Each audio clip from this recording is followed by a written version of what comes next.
ನಾವು ಬದುಕುತ್ತಿರುವ ಜಗತ್ತು ಹಣದ ಮೇಲೆ ನಿಂತಿದೆ.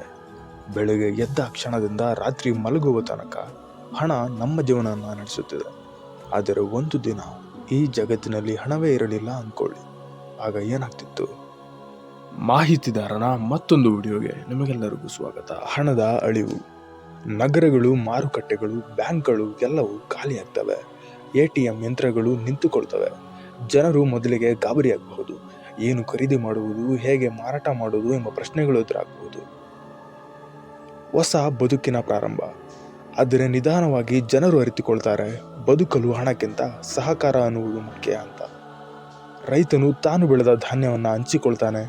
ತಕ್ಕ ಮಟ್ಟಿಗೆ ಕಾರ್ಪೆಂಟರ್ ಮನೆಗಳನ್ನು ಕಟ್ತಾನೆ. ವೈದ್ಯ ಉಚಿತವಾಗಿ ಚಿಕಿತ್ಸೆ ನೀಡ್ತಾನೆ. ಶಿಕ್ಷಕನು ಮಕ್ಕಳಿಗೆ ಜ್ಞಾನವನ್ನು ಹಂಚ್ತಾನೆ. ಎಲ್ಲರೂ ತಮ್ಮ ಕೌಶಲ್ಯವನ್ನು ಪರಸ್ಪರ ಹಂಚಿಕೊಳ್ಳಲು ಪ್ರಾರಂಭಿಸ್ತಾರೆ. ನೇರ ಸಹಕಾರ. ಜನರು ವಸ್ತುಗಳನ್ನು ನೇರವಾಗಿ ವಿನಿಮಯ ಮಾಡಿಕೊಳ್ತಾರೆ. ಅನ್ನ, ಬಟ್ಟೆ, ಕೆಲಸ ಯಾವುದಕ್ಕೂ ಹಣವಿಲ್ಲ. ಬದಲಿಗೆ ಸಹಾಯ, ಕೌಶಲ್ಯ, ಪ್ರೀತಿ ಇವೆ. ಅಕ್ಕಪಕ್ಕದವರು ಒಟ್ಟಿಗೆ ಅಡುಗೆ ಮಾಡ್ತಾರೆ. ಹಳ್ಳಿಯವರು ಹಣ್ಣು, ತರಕಾರಿ ಹಂಚಿಕೊಳ್ತಾರೆ. ಎಲ್ಲರ ಮುಖದಲ್ಲಿ ನಗುವಿರುತ್ತದೆ, ಏಕೆಂದರೆ ಕೊಡುವುದರಲ್ಲಿ ಸಂತೋಷ, ಪಡೆಯುವುದರಲ್ಲಿ ಕೃತಜ್ಞತೆ ಇರುತ್ತದೆ. ಪ್ರಕೃತಿಯೊಡನೆ ಜೀವನ. ಇಂತಹ ಸಮಾಜದಲ್ಲಿ ಜನರು ಹೆಚ್ಚು ಹಸಿರಿನ ಹೊಲಗಳಲ್ಲಿ, ಸ್ವಚ್ಛವಾದ ನದಿಗಳ ಬಳಿ, ಹಳ್ಳಿಗಳಲ್ಲಿ ಬದುಕುತ್ತಾರೆ.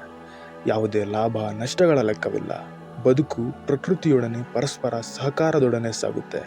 ಹಣವಿಲ್ಲದ ಜಗತ್ತು ಅಂದರೆ ಕಷ್ಟವಿಲ್ಲದ ಜಗತ್ತು ಎಂದಲ್ಲ, ಆದರೆ ಅದು ಮಾನವೀಯತೆ ತುಂಬಿದ ಜಗತ್ತು.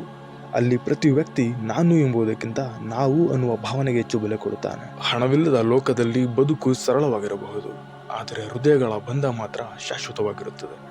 ಯಾಕಂದರೆ ಹಣ ಹಾಳಾಗಬಹುದು, ಆದರೆ ನಮ್ಮ ಪ್ರೀತಿ, ನಮ್ಮ ನೆರೆಹೊರೆಯ ಸ್ನೇಹ ಎಂದಿಗೂ ನಾಶವಾಗದು. ಕೊನೆಯದಾಗಿ ಹೇಳೋದಾದರೆ, ಎಲ್ಲರೂ ಪ್ರೀತಿಯನ್ನು ಹಂಚಿ. ಹೊಸ ವಿಡಿಯೋಗಳಿಗಾಗಿ ಮಾಹಿತಿದಾರ ಯೂಟ್ಯೂಬ್ ಚಾನಲನ್ನು ಸಬ್ಸ್ಕ್ರೈಬ್ ಮಾಡಿ. ಮತ್ತೆ ಹೊಸ ವಿಡಿಯೋಗಳಲ್ಲಿ ಸಿಗ್ತೇನೆ ಅಂತ ಹೇಳ್ತಾ ಮಾಹಿತಿದಾರನಿಂದ ನಮಸ್ಕಾರಗಳು.